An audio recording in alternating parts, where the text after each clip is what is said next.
Island-wide bus and three-wheeler strike scheduled for midnight today called off. Possible increase in prices of goods sold at cafeterias and roadside shops. Yaldevi train accident prevented by a Thambuttegama resident. Bandarawala at risk of losing paddy lands. It's the 14th of November 2016 and this is your primetime news bulletin. A very good evening. I'm Shane Silva. And I'm Bernadine Jassing. A very good evening to you. All-island private bus and three-wheeler strike, which was scheduled to commence from midnight today to protest the budget proposal to increase the minimum fine for traffic violations to ₹2,500, has been temporarily called off. The discussions with the minister ended successfully. The bus strike, which was scheduled to be staged by us, will be temporarily called off. This is because the minister told us that the ₹2,500 hike was not mentioned in the budget. We are planning on conducting further discussions tomorrow after the Cabinet of Ministers is informed about our issues. Therefore, we decided to temporarily call off the trade union strike action. We have informed all our employees to engage in regular operations from tomorrow. The current minimum fine for traffic violations, which is ₹20, is to be increased to ₹2,500 as per proposal in the 2017 budget. Several factions, including private bus operators, have voiced opposition to this move. However, yesterday, Finance Minister Ravi Karnanayake noted that the government will not waver in its commitment to make Sri Lankan roads safer by instilling a greater sense of discipline and respect for traffic rules. The statement issued yesterday noted that the proposal to increase the minimum fine to ₹2,500 would not be changed. The All-Island Canteen Owners Association says the increase in water tariffs will impact the prices of items ranging from a cup of tea to a lunch packet.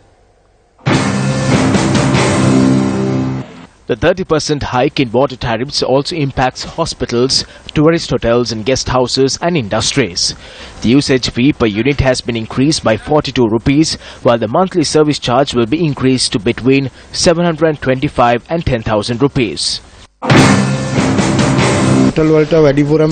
We use a lot of water. People come to use the washroom. They wash their faces, they drink plain tea and eat food here. We spend a lot of money on water. The water tariff hike will cause a major loss for us. There is a bus stop here. As soon as they disembark, people come here to use the washroom. Afterwards, they have a cup of plain tea. We spend a lot of money on the water bill. In this backdrop, the Canteen Owners Association has decided to increase the prices of several food items, including lunch packets. Many of our cafeterias have water bills that are over ₹20,000. Smaller cafes receive bills of about ₹5,000 to ₹6,000. Even this will increase by ₹1,000. If our bill this month is ₹30,000, the next month with revision we will have to pay about ₹43,000 to ₹45,000. This causes a serious problem. We have decided to increase the price of a cup of tea by ₹5. The price of a cup of milk tea will be increased by ₹5. We will not be increasing the prices of items like hoppers and shortage. The price of items like lunch packets, fried rice and kottu will be increased by ₹10.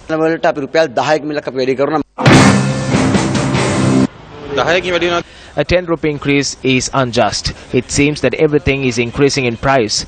None of the prices are reducing. They reduce the prices of some things by ₹20 and then impose a price hike of ₹50 or hundreds of thousands of rupees. Many urban dwelling people have their daily meals at such places. This will impact public sector employees too. When the price of bakery goods increase, imagine the impact on a family with 3 or 4 children. While the general public are being burdened, a privileged few are living in luxury by securing their vehicle permits and other benefits.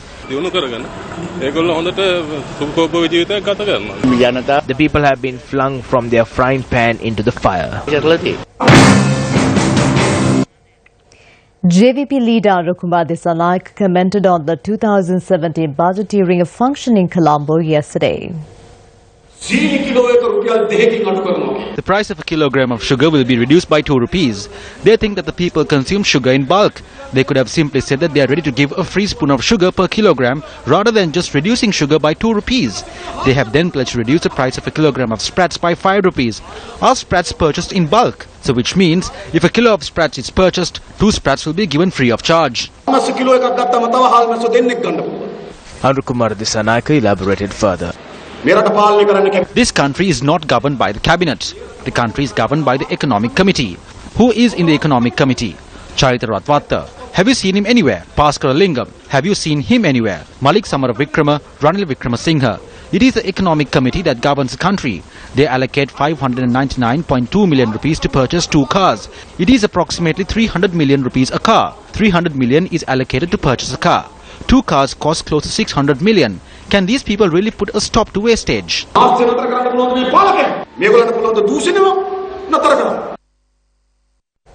The foresight of a concerned citizen from Tambutegama prevented what could have been a disastrous railway accident today.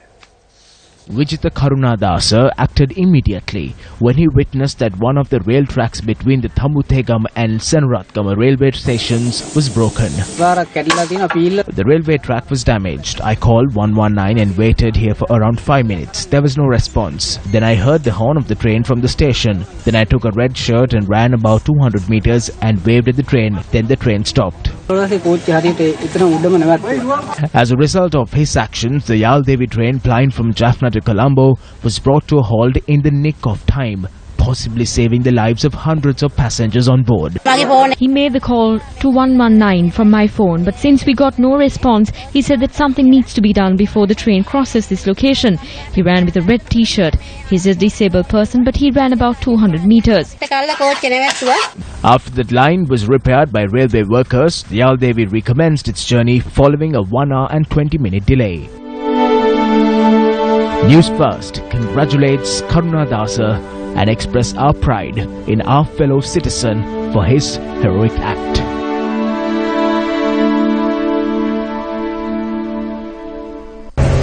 Have we forgotten? Please do not take away our homes and throw us onto the streets. Where is the relief they promised? What have they been doing for 7 years since 2008? I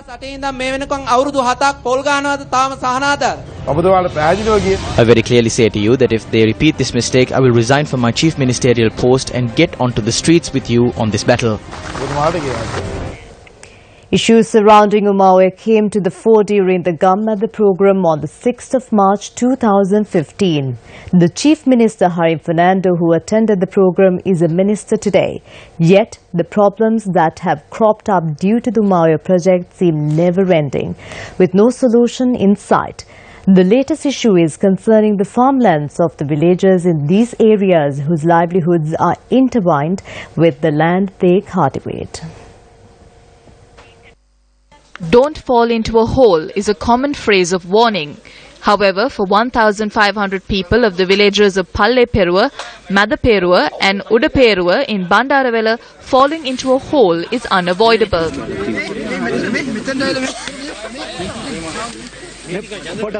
The cracks that run deep into fields have left not only the people's livelihood, but their lives in ruins. We are not idling. See how deep these cracks are. Who should we point the finger at? Who should we tell this to? They snatched our lives, and with it, they snatched everything away from us. Where are these farmers going to go? When we used to cultivate beans, we earned a sum of 150,000 rupees a season. Where is that money? We started cultivating vegetables recently. You can see the cultivation which began 10 days ago. But we cannot continue to cultivate the vegetables. Who should we inform regarding this? We will not be compensated for this loss. Although they say repeatedly that compensation will be provided, nothing has been given to us so far. Cracks have appeared in the surrounding areas too. This could be a major disaster. It is because of the Umaue project. There is nothing to hide anymore. All the houses in the area are in an unstable condition and could cave in. The villagers face a serious risk. We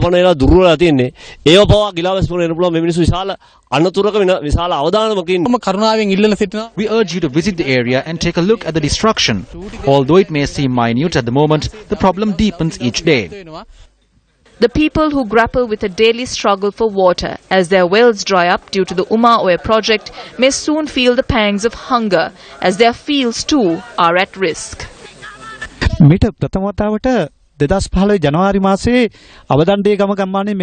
This is the first time since January 2015 that we have witnessed such cave-ins taking place in the Avadande Gama village. The depth of the cave-ins increases with the depth of the land.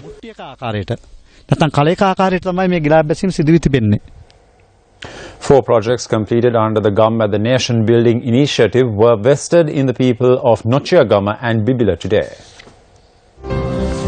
The Gammat initiative declared open sanitary facilities at the Kusumpura Bodhimalu Vihara in Nochia today. The absence of sanitary facilities at the Vihara was one of the key issues which was faced by many students who arrived to obtain their education on the Dhamma as well as many devotees. The Gammat the program was able to fulfill this requirement on a full moon Poya day. If everyone in the village thought that they couldn't do anything, then this would not have materialized. One individual thought that this could be accomplished through Sirasa and informed them, and today we are reaping the benefits. Such people are of value to the village.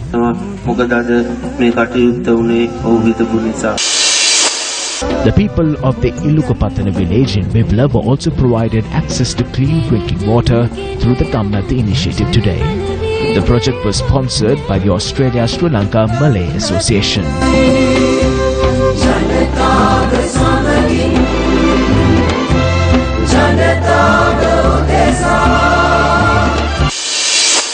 For several years, locals of the Kuruambe village in Hilarawa, Bibila, which is home to nearly 40 families, obtain their water from a well at the edge of the village. Due to the consumption of unclean drinking water, area residents fell victim to chronic kidney diseases. The projects were funded by Padma Vijayatunga.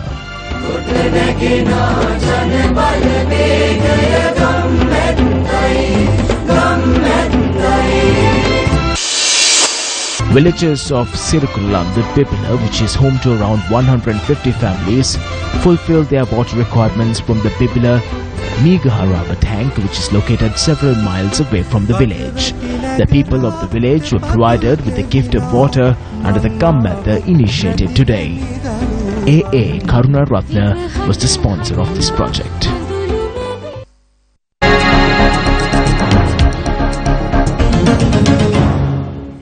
President Maithripala Sirisena graced the Poetry Festival held at the auditorium of the Public Library in Colombo today.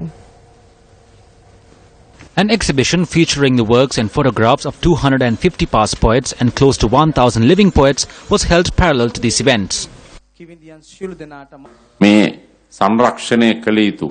I wish to state at this instance that I will immediately commence a program to conserve and archive these great works. I will entrust this to the Cultural Ministry and allocate the necessary funds. I wish to state at this occasion that I will establish a conservatorium for the poets of this country, collating the works of great poets of the past and present, people who have gifted their knowledge, understanding, experiences and maturity for our motherland. Secondly is the issue of lodging. I will discuss this proposal with the Cultural Ministry and hope to locate a suitable plot of land and commence construction next year.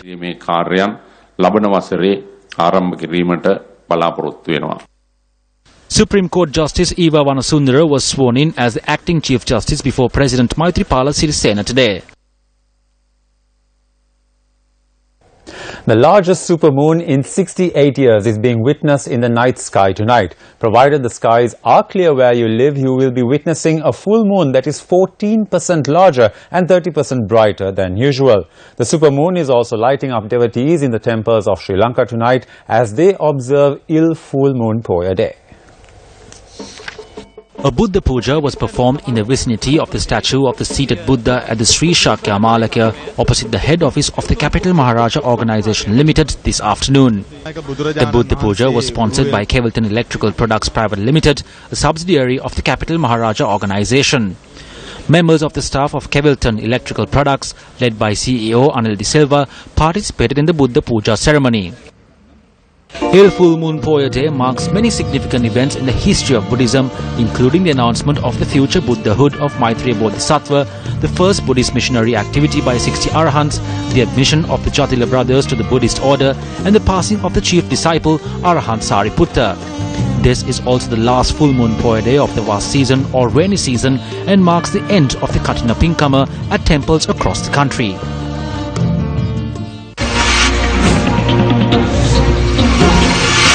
The official Vap festival of the North Central Province was held on Friday in Hingurakoda. Last year, 2 official Vap festivals were held in the province, one in Bakamuna Alahara and the other in Walikanda. One would not be mistaken if they were to interpret last year's official Vap festivals as experimental festivals. This is because the plough that was used in the festival held in Alahara had both a buffalo and a dairy cow harnessed to it. The incident gained national coverage as a result of the dairy cow attempting to get onto dry land while the buffalo preferred the muddy field. Thereby it was proven in Alahara that reconciliation between dairy cows and buffalo would be a difficult task. While experimentation may lead to results in the laboratory, it may not be entirely appropriate for the fields. At this year's Vap festival, the organizers experimented with using an elephant to plough the fields.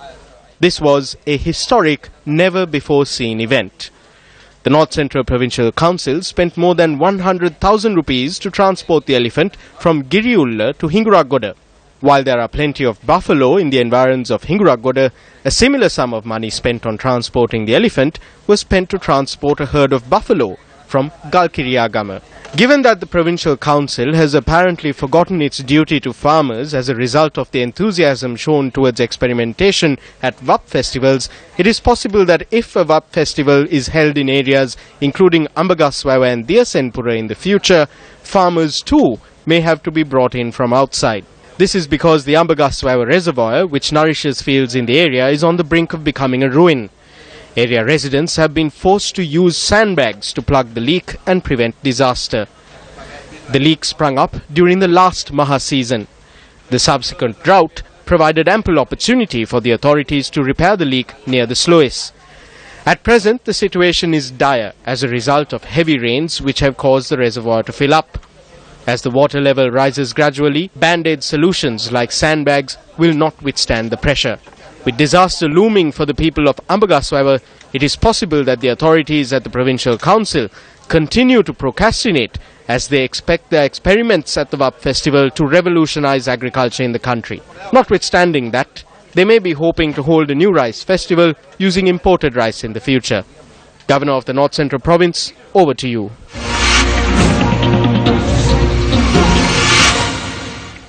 Leader of the National Freedom Front, MP Bima Veeravansa, was once again summoned to the Police Financial Crimes Investigation Division today. MP Bima Veeravansa was summoned to the FCID to record a statement over an ongoing investigation regarding the alleged misuse of vehicles of the Presidential Secretariat.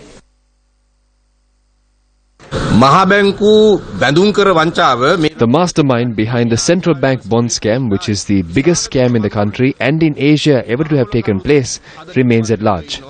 The former governor and the company of his son-in-law also remains at large while earning massive incomes of 10 to 12 billion rupees. Moreover, with the money that was stolen, the son-in-law is also preparing to launch a newspaper. He is also about to launch a TV station. This means that he is doing what he has to do with the money he stole. While all of these thefts remain at large without any investigation, we are being falsely summoned to this hunting ground on a daily basis, including on Poyas. This is the joke. No matter what nonsense this government says, we demand for legal action to be taken against this massive scam, starting from the Prime Minister, the former governor and his son-in-law. However, it is clear that they will not allow for that to happen. Convening a media briefing at his Carlton residence today, former President Mahinda Rajapaksa said that the central bank is in the centre of a controversy owing to its bond transactions. There are a lot of things that they hid in the previous budget. They are attempting to rob the whole central bank. This is an opportunity for them to hand over the whole of the central bank to a private company. This is not only a massive loss, this could lead the way for a massive fraud too. Sri Lanka's financial system could be seriously affected and the central bank will lose its credibility. Therefore, we consider the swift intervention of the President and the Prime Minister in stopping this as a service to the people.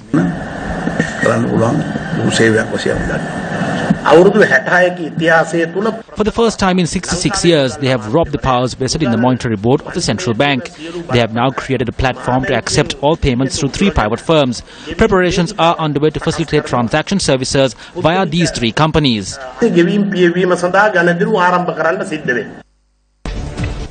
We in central Colombo were unfortunately unable to witness the supermoon due to the rainy weather conditions, but the supermoon was visible in certain parts of the island. A correspondent in Trincomalee captured visuals of the supermoon, which is an impressive sight that happens when a full moon is closest to Earth. So why is the supermoon of major interest? Well, a supermoon is being witnessed today after 68 years, and the next time the world will witness it in 2034. We hope you enjoy this footage of the supermoon.